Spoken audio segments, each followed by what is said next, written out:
hanggang Sabado at Linggo sa Newswing Weekend, alas 5:30 ng hapon.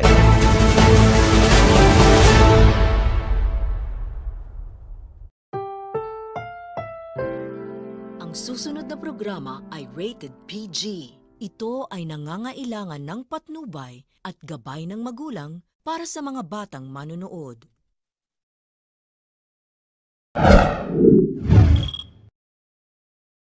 Almusal ng bayan.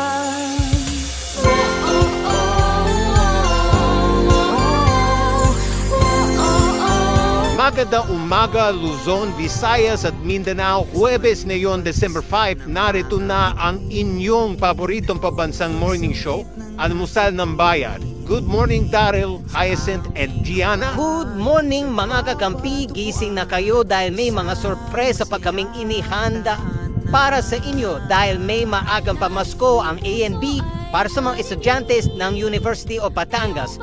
Naroon sina Damian at Hannah para makisaya din sa Christmas saya ng ANB. Tama, and speaking of Christmas saya, Daryl ha, we have more mga kakampi. Ito pa mamaya, ibibida sa atin ang ating food warrior na si Chef Miguel Logro, ang mas pinalevel up na Noche Buena recipes para sa inyo mga kakampi. Takam-takam na ako dyan ha. At aba, ito naman. Siyempre, ang dapat tapagan ang pag-Christmas Zumba ni Daisy. So, Tito Shano, may interest ka ba na pumunta ng MOA? Ay nako, ewan ko na lang.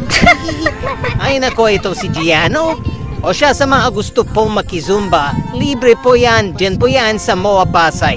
O Tito Shano, try mo na. Ambut sa imo. Alright, pero bago yan, narito muna ang mga top headlines ngayong araw ng Huwebes.